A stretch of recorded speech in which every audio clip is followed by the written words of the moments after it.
Kepolisian Polda Metro Jaya menggelar reka ulang adegan kasus pembunuhan Dante, bocah berumur 6 tahun yang tewas ditenggelamkan kekasih ibunya. Pasca rekonstruksi, pihak kepolisian menelusuri adanya indikasi pembunuhan berencana yang dilakukan tersangka.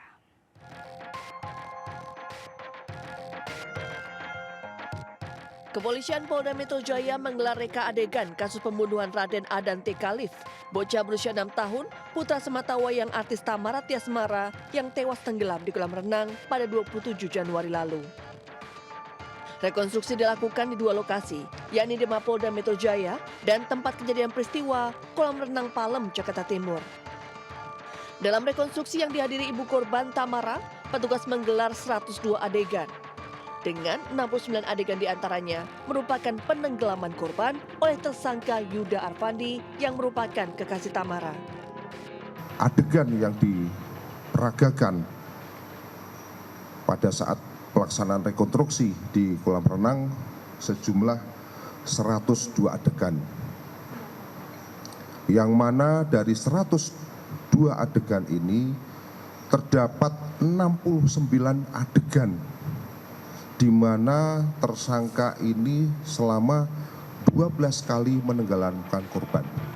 Saat rekonstruksi, tersangka sempat mengelak telah mengecek CCTV di kolam renang. Ada satu adegan di mana tersangka ini tidak mengakui bahwa telah mengakses CCTV ya, melalui browsing di internet untuk mengecek di lokasi apakah ada CCTV atau tidak. Sebelumnya, Dante, anak artis Tamara Tiasmara, tewas usai ditenggelamkan sebanyak 12 kali di kolam renang Palem, Jakarta Timur. Polda Metro Jaya telah menetapkan Yuda Arfandi, kekasih ibu korban, sebagai tersangka yang terancam dijerat pasal berlapis, mulai dari Undang-Undang Perlindungan Anak, pasal 359 KUHP tentang kelalaian yang menyebabkan kematian, dan pasal pembunuhan berencana. Dari Jakarta, LCKZ Laksana, iNews melaporkan. Seorang pedagang warung nasi di Subang, Jawa Barat meninggal dunia usai tertimpa pohon tumbang. Pohon berusia puluhan tahun itu tumbang meskipun cuaca cerah. Proses evakuasi berjalan dramatis karena korban tertimpa dahan yang besar.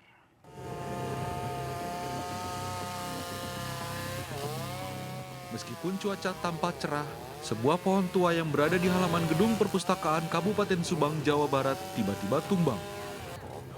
Pohon berukuran besar dan tinggi ini tumbang menimpa warung nasi dan sebuah bangunan. Akibatnya, Atin berusia 56 tahun yang merupakan pedagang warung nasi meninggal dunia tertimpa pohon. Sementara seorang pedagang warung nasi lainnya mengalami luka-luka. Proses evakuasi berjalan dramatis karena korban tertimpa dahan yang cukup besar berhasil dievakuasi, kemudian dibawa ke RSUD Subang. Betul, tiba-tiba ambruk karena memang tidak kuat ketika datang embusan angin atau mungkin ada hujan besar sehingga tidak kuat untuk menahan beban. Ada korban nggak, Pak? Itu ada meninggal dua korbannya, yang MD satu, yang satu masih di rumah sakit sekarang. Akibat pohon tumbang ini, arus lalu lintas dari arah Subang menuju Bandung sempat terhambat. Dari Subang, Jawa Barat, Yudi Heriawan, iNews melaporkan. Pemirsa, banjir bandang melanda sejumlah wilayah di Indonesia. Salah satunya di Lampung Selatan, banjir setinggi 1 meter merendam 4 desa di Kecamatan Ketapang. Warga mengaku belum mendapat bantuan sehingga terpaksa mengungsi ke rumah kerabat.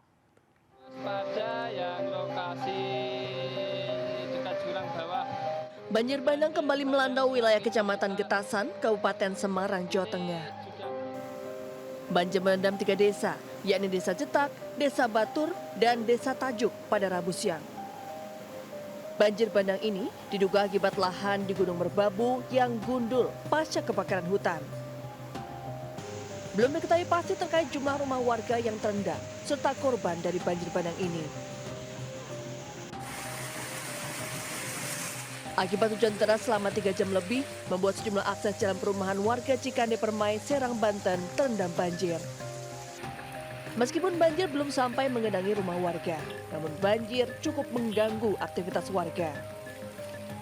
Bahkan, sejumlah kendaraan mengalami mogok. Selain curah hujan yang tinggi, banjir terjadi lantaran buruknya drainase.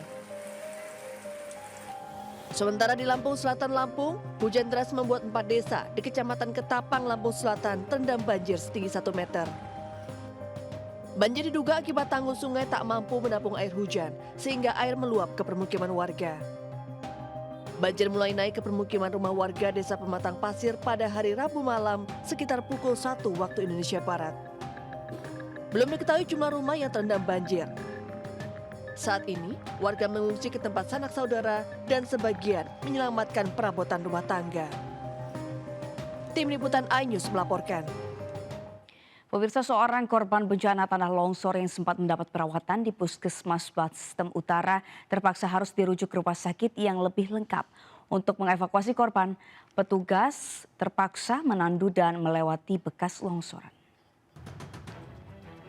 Salah satu korban tanah longsor yang sebelumnya mendapat perawatan di Puskesmas Bastem Utara terpaksa harus dirujuk ke sebuah rumah sakit di Kota Palopo yang peralatannya lebih lengkap. Korban harus mendapat perawatan lebih intensif karena mengalami patah tulang.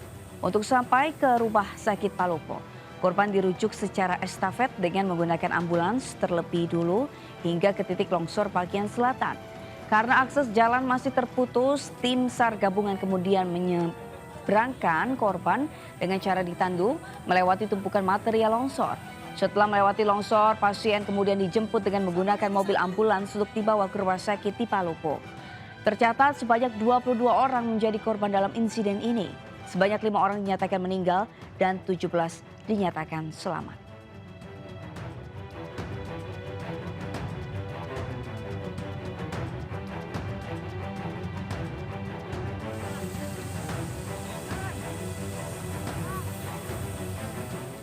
Kita beralih ke informasi lain, pemirsa. Akibat kelelahan, Ketua KPPS mengalami keguguran usai bertugas di TPS 26 di Sabulo, Grobogan, Jawa Tengah. Korban sempat mengalami pendarahan sebelum akhirnya dilarikan ke rumah sakit.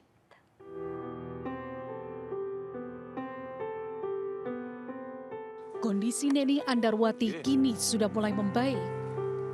Perempuan berusia 36 tahun warga Desa Bolo, Kecamatan Toro, Grobogan, Jawa Tengah ini baru saja mengalami keguguran seusai melaksanakan tugas sebagai Ketua Kelompok Penyelenggara Pemungutan Suara atau KPPS di tempat pemungutan suara TPS 26 Desa Bolo. Akibat kelelahan usai bertugas, Neni mengalami pendarahan dan dilarikan ke rumah sakit. Ibu satu anak ini sempat menjalani perawatan di Puskesmas Toro, Grobogan, Jawa Tengah.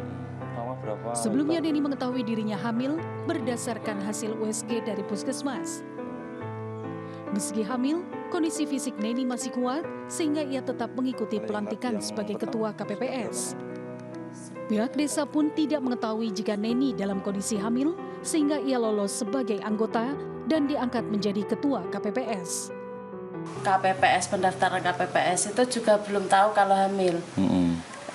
Udah tahu hamil itu pas hampir mau pelantikan itu baru tahu kalau hamil gitu. Kan melihat kondisi, sepertinya kondisi saya juga kuat gitu. Jadi ya tidak menyangka kalau memang akan terjadi keguguran itu.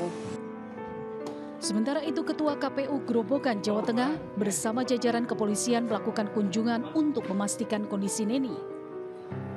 Petugas kesehatan dari kepolisian juga melakukan pemeriksaan. Pihak KPU Grobogan berjanji akan bertanggung jawab dan mengganti seluruh biaya perawatan. Dari Grobogan, Jawa Tengah, Rustama Nusantara, iNews melaporkan.